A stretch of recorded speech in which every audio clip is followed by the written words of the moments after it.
January 11th, 2013. A small town in Georgia. A custodian stumbled upon a sight that would send chills down the spines of this quiet community.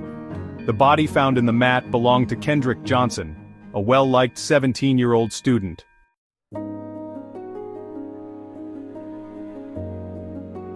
Valdosta, a town steeped in tradition and Southern hospitality, now found itself at the heart of a national media frenzy. Kendrick's family, shattered by grief, searched for answers in the maze of speculation and rumor. The investigation began, a slow and meticulous process. The silence surrounding Kendrick's death grew louder, more suffocating.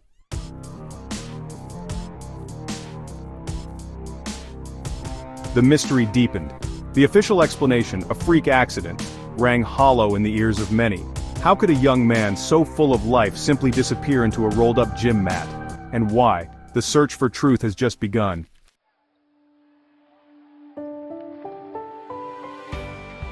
Kendrick Johnson, 17 years young, a star athlete, a loving son, a loyal friend, he dreamed of college scholarships, of a future bright with possibility.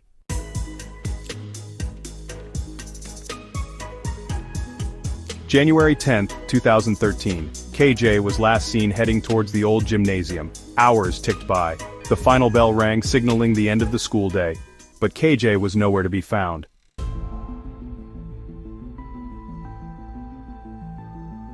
Fear gripped the small town of Valdosta. Whispers turned into rumors. The weight of uncertainty pressed down on the town. The search for answers had only just begun.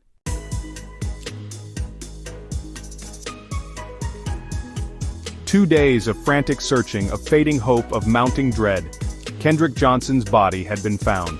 The old gymnasium was now a crime scene. The initial shock soon gave way to a wave of questions.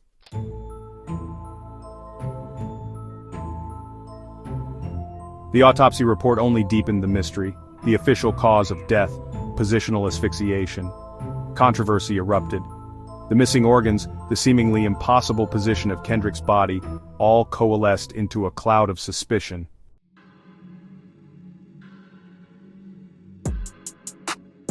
The news of Kendrick Johnson's death sent shockwaves through Valdosta. Divisions emerged. The racial dynamics of the case further complicated matters. The case became a rallying cry for activists and social justice organizations.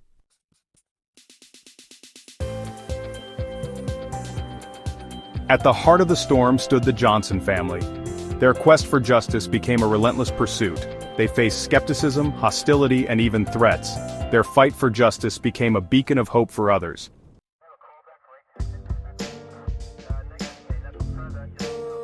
The official investigation, led by the Lowndes County Sheriff's Department, concluded that Kendrick Johnson's death was a tragic accident.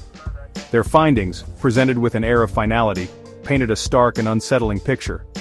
Kendrick, they argued, had entered the gymnasium on his own volition, climbed atop a stack of rolled-up gym mats, and reached into one to retrieve a pair of shoes. According to their reconstruction, Kendrick lost his balance, slipped into the mat headfirst and became trapped. The mat, tightly rolled and weighing several hundred pounds, acted like a giant spring-loaded cylinder, pinning him inside, his torso wedged in the narrow space. Unable to free himself, he suffocated. The official cause of death, positional asphyxiation, a freak accident, a horrific stroke of bad luck. Case closed. The sheriff's department maintained that there was no evidence of foul play, no signs of a struggle, no defensive wounds, no witnesses. They pointed to Kendrick's history of looking for his athletic shoes in the gym mats, suggesting a pattern of behavior that, tragically, had led to his demise. They assured the public that a thorough investigation had been conducted, all leads pursued, all evidence carefully examined. But for many, the official narrative rang hollow, a simplistic explanation to a deeply unsettling event. The official conclusion did little to quell the storm of speculation and suspicion that had enveloped Valdosta. Instead, it seemed to amplify it, driving a wedge between those who accepted the official explanation and those who believed that something more sinister had occurred. The Johnson family, their grief raw and unconvinced, refused to accept the findings. They knew their son. He would never have climbed into a gym mat like that. Something was wrong, terribly wrong, and they were determined to find out what really happened to their beloved KJ.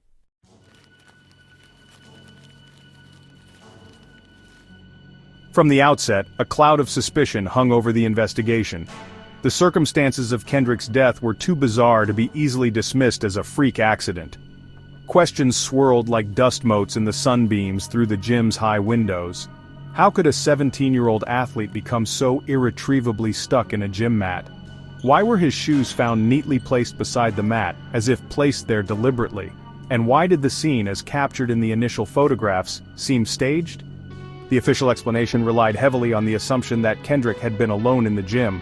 But rumors persisted of other students being present, students who may have held grudges. Whispers of a fight, of bullying, circulated through the hallways of Lowndes High School. The sheriff's department dismissed these rumors as unfounded speculation, but the seeds of doubt had been sown. Adding further fuel to the fire, the initial investigation seemed rushed and incomplete. Crucial evidence was mishandled, lost, or never collected in the first place. Witnesses were interviewed weeks after the event, their memories muddled by time and rumor. The crime scene itself was compromised. The gym reopened for use before a thorough forensic examination could be conducted. Every misstep, every oversight, every unanswered question chipped away at the credibility of the official narrative. The autopsy report, while seemingly definitive in its conclusion, only deepened the mystery. The pathologist's findings, while consistent with positional asphyxiation, did not rule out other possibilities. The report noted that Kendrick's body showed signs of blunt force trauma, including a blow to the head and injuries to his neck and torso. These injuries, the pathologist conceded, could have been sustained during the fall into the mat, but they were also consistent with a possible assault. The ambiguity of the medical evidence, coupled with the numerous unanswered questions surrounding the case, left a lingering sense that the full story had yet to be told.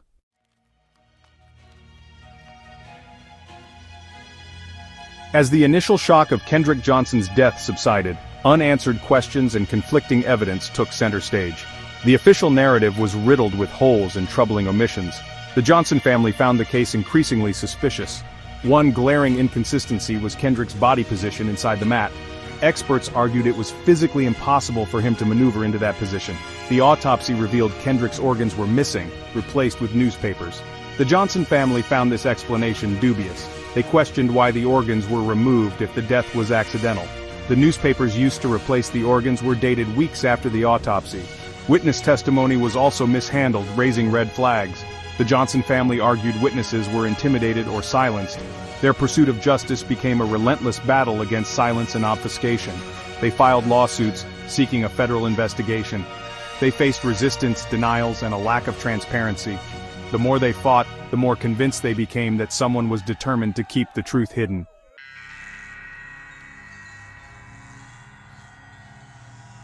The official explanation of Kendrick Johnson's death, riddled with inconsistencies, fueled a firestorm of alternative theories and expert opinions. Social media turned the case into a national sensation, attracting forensic specialists, private investigators, and armchair detectives. One prominent theory suggested Kendrick was murdered, a victim of a hate crime. Supporters pointed to Valdosta's racial dynamics and history of tension. They noted two white classmates seen with Kendrick in the gym before his disappearance. Rumors of a romantic involvement with a white girl added to the speculation. The possibility of a racially motivated crime resonated deeply with many. Other theories suggested an accidental death covered up by authorities. Some speculated Kendrick was involved in horseplay, leading to a tragic accident. Others suggested he stumbled upon something illicit and was silenced. These theories highlighted the community's deep mistrust of authorities. The Johnson family hired independent forensic experts unconvinced by the official explanation. These experts found Kendrick's injuries inconsistent with positional asphyxiation. They argued the injuries were more consistent with a violent assault. They questioned the autopsy handling, suggesting evidence tampering. Expert opinions often contradicted official findings, adding complexity. The battle over the narrative highlighted the subjective nature of truth, especially in emotionally charged cases intersecting with race, power, and justice.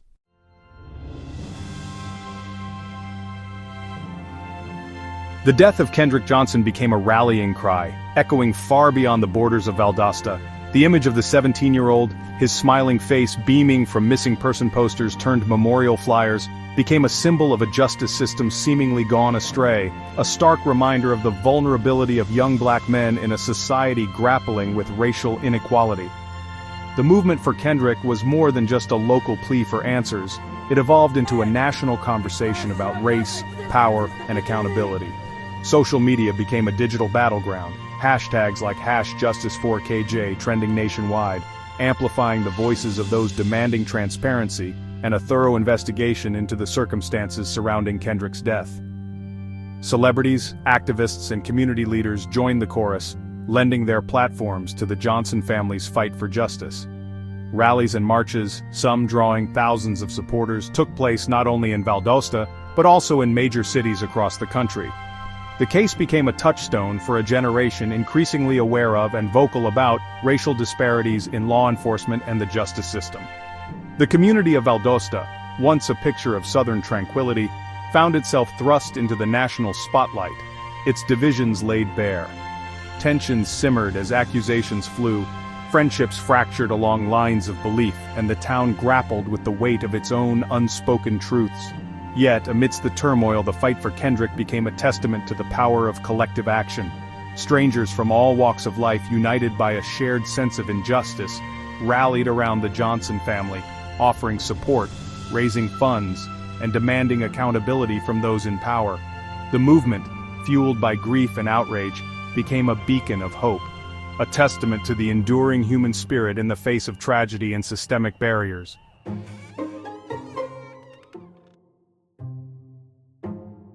The Johnson family's pursuit of justice became a relentless legal battle, a labyrinthine journey through courtrooms, depositions, and legal filings.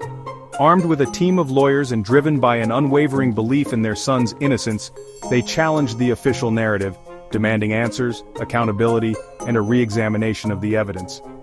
Their first victory came with the exhumation of Kendrick's body for a second independent autopsy. The results sent shockwaves through the community and cast further doubt on the official findings. The independent pathologist concluded that Kendrick's death was not the result of positional asphyxiation but rather a homicide caused by blunt force trauma to the head. He pointed to evidence of a blow to the right side of Kendrick's neck, an injury consistent with a possible chokehold that had been overlooked or dismissed in the initial autopsy. Emboldened by this new evidence, the Johnson family filed a wrongful death lawsuit against the Lowndes County Sheriff's Department, alleging a botched investigation and a deliberate cover-up.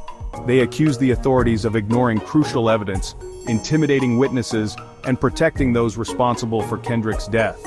The legal battle raged on for years, marked by setbacks and triumphs.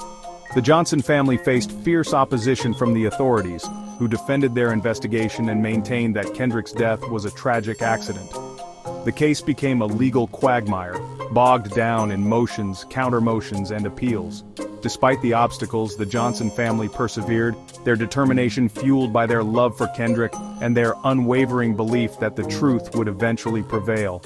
They became reluctant symbols of resilience, their fight resonating with families across the country who had lost loved ones under questionable circumstances and encountered similar barriers in their pursuit of justice.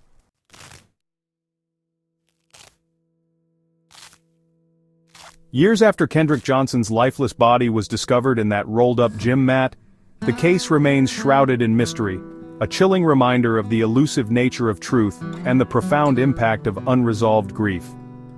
While the official investigation concluded that Kendrick's death was a tragic accident, countless questions remain unanswered. The inconsistencies in the evidence, the conflicting witness accounts, and the disturbing circumstances of his death continue to fuel speculation and cast a long shadow of doubt over the official narrative. The Johnson family, though weary from their years-long fight for justice, refuse to give up hope. They cling to the belief that one day, the truth about what happened to their son will be revealed, bringing them a sense of closure and peace. The case of Kendrick Johnson serves as a stark reminder of the importance of transparency, accountability, and a relentless pursuit of justice. Even in the face of seemingly insurmountable obstacles, it compels us to confront uncomfortable truths about race, power, and the limits of our justice system. The legacy of Kendrick Johnson, the young athlete whose life was tragically cut short, lives on in the hearts of those who loved him and in the ongoing fight for justice that his case represents. It is a fight that transcends the boundaries of a small southern town, reminding us that the pursuit of truth and accountability is a shared responsibility, a burden we must all bear if we are to create a more just and equitable society.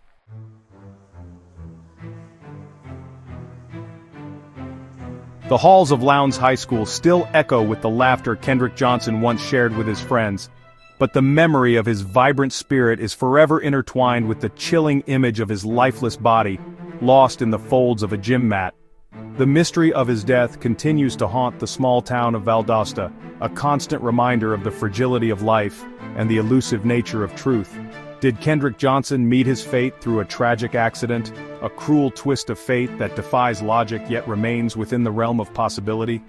Or did something more sinister unfold within the walls of that seemingly ordinary gymnasium, a darkness that claimed a young man's life and left behind a trail of unanswered questions? The evidence, often contradictory, paints a murky picture, leaving room for both doubt and despair.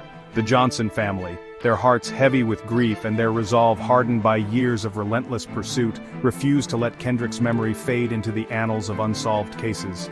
Their fight for justice has become a beacon of hope for others who have lost loved ones under questionable circumstances, a testament to the enduring power of love and the unyielding belief in a truth that remains just out of reach. The case of Kendrick Johnson stands as a chilling reminder that sometimes the most unsettling mysteries are those that defy easy answers. It challenges us to confront the limitations of our justice system, the complexities of race and power, and the enduring human need to make sense of the senseless. And as the years pass, the question lingers, a haunting echo in the silence. What truly happened to Kendrick Johnson? For more stories like this, please like and subscribe to Oblivion Unlocked.